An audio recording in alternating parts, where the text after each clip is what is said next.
Hi friends, this is Gautam. Welcome back to my channel. So in this video session, we are going to discuss about tricky question and answer. So last video session, I asked you question regarding that PC1 and PC2 whether can able to ping PC3 and PC4. So some of them are giving correct answer and some of them are saying the PC1 and PC2 not able to ping PC3 and PC4. So the answer is PC1 and PC2 can able to ping PC3 and PC4 because in switch 1 all three ports are I configured as an access port VLAN 10, as well as switch 2 all three ports are I configured as an access VLAN and VLAN 20. But all the four PCs are the IP comes from the same subnet. So PC1 and PC2 can able to ping PC3 and PC4 because switch to switch normally, so we are configuring trunk port. So here VLAN 10 in switch 1 and VLAN 20 from switch 2.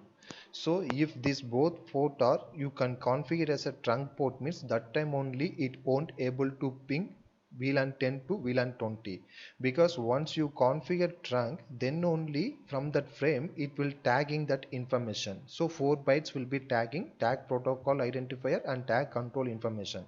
So from the tagging only this frame comes from the VLAN 10, this frame will comes from VLAN 20, like that. So if you are configuring as an access port, from that frame it won't tag any information. So based upon the IP, the switch will send to switch 1 to switch 2 as well as switch 2 to switch 1.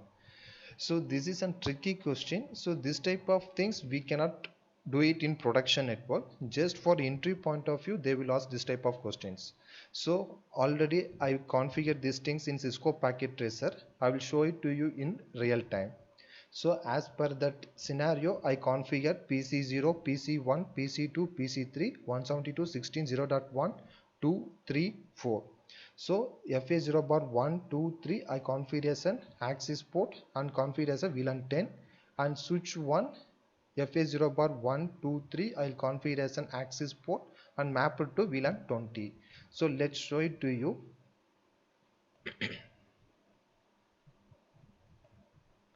Show VLAN. So before I am showing here, we can see native VLAN mismatch, because through the CDP protocol this message is coming. If you disable CDP protocol, it won't show it that native VLAN mismatch. Okay, show VLAN. Here we can see I already configured VLAN 10 and all three ports are mapped to VLAN 10. So same I'm going to show it on switch 1.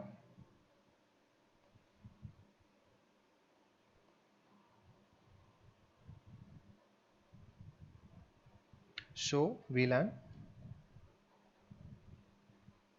Here we can see VLAN 20 is configured and all three ports are mapped to VLAN 20. Okay, so now PC0 I'm going to ping PC2 IP as well as PC3 IP. So before doing that, I'm going to the simulation mode. I will show it to you. So while you are pinging, that time backend ARP and ICMP protocol will be running. So I ticked ARP and ICMP protocol. Okay, so just go to the PC0.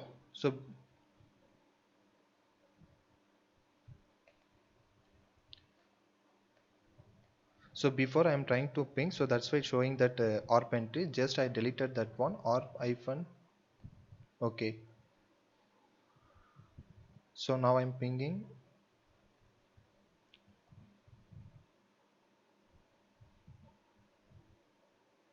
Okay, just go to the PC0 and ping that IP, ping 172.16.0.3, enter. So we don't know the MAC address, so the PC0 will generate the ARP entry, ARP packet. So from that ARP packet, source IP should be on 172.16.0.1 and destination IP is 172.16.0.3. so source MAC address we know, destination MAC address we don't know.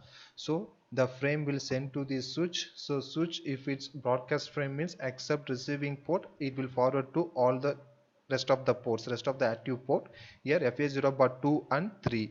So it will send that ARP frame to PC1. So PC1 check that ARP entry, it ignore that frame because that IP is not my IP. So switch 1 receive that frame and check it, it's a broadcast frame. So broadcast MAC address, so it will forward to the FA0 bar 1 and 2. So PC2 receive that frame and check that IP. Yes, this is my IP. So PC2 replying to that R packet. So the frame goes to the switch 1 and switch 1 to switch 0 and switch 0 to PC0. Now PC0 learn the MAC address of PC2. Now the ISMP packet is generated. Here we can see layer 2 source and destination MAC address. So now the frame will goes to the switch. From the switch it directly forward to the switch 1 and switch 1 to PC2. So on PC2 reply to that ICMP packet, just I'm clicking this frame here. So inbound protocol data units here, no VLAN information is tagging. So if you are configuring trunk port, that time only we are tagging that VLAN information. So other than that trunk port, normal access port, there is no VLAN information is tagging. So the switch not aware about that one, either this from VLAN 10 or 20. So it simply forward that frames. Here we can see no VLAN information is tagging. So it will send to the switch 0 and switch 0 to PC 0. So it's success. So next to packet. Okay, so now I'm giving to real time. So here we can see I can able to ping PC 2. So same I have to ping PC 3 also 172.16.0.4. Here we can see I'm getting reply. So as per my question, PC0 and PC1 can able to ping PC2 and PC3 because end devices not aware about any VLAN informations. So only switch will aware about that one.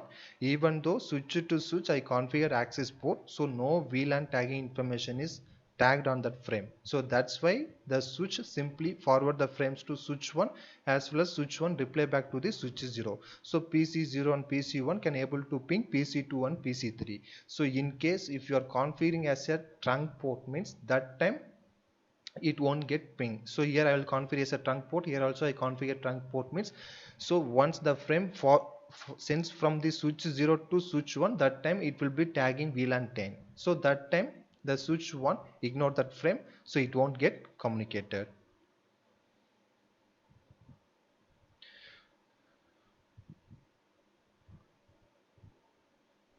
Okay friends, I hope you can understand this concept. So PC1 and PC2 can able to ping PC3 and PC4. So still if you are not understand this concept, please ping me in the below comment section. I will reply to your question. Okay friends, these two questions is for you. So again the same scenario, switch 1 VLAN 10, all three ports I configure as a access port and VLAN 10, and switch to all three ports I configure as an access port and VLAN 20. So PC1 I will assign the IP as 200.200.200.251/24 and PC2 200.200.200.252/24 and PC3 I'll configure an IP as 200.200.200.253/30 and PC4 200.200.200.254/30. So my question is again PC1 and PC2 can able to ping PC3 and PC4. So this question for you. So I am not putting any separate video for this question.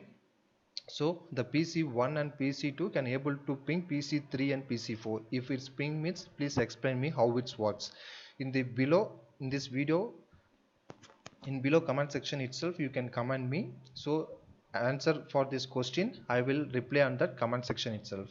And one more question, same kind of question, again the IP only changing. PC1 200.200.210/24 and PC2 200.200.250/24 and PC3 200.200.270/25 and PC4 200.200.200.100/25. So switch 1 I created VLAN 10 and all three ports are access port mapped to VLAN 10, and switch 2 I created VLAN 20, all three ports are mapped to VLAN 20. So now PC1 and PC2 again it can ping to PC3 and PC4. So if it's ping means explain me how it works in the below comment section. So these two questions for you guys. So just tell me whether the PC1 and PC2 can able to ping PC3 and PC4. If it's pinging means please explain me how it works for both scenario in the below comment section itself. So answer for these two questions I will give the answer in the below the comment section itself. I am not going to put separate video for these two questions. Okay friends, Thank you friends, thank you for watching my video. If you have any queries, please ping me. I will reply to your query. Thank you, and please subscribe my channel for further updates. Thank you friends.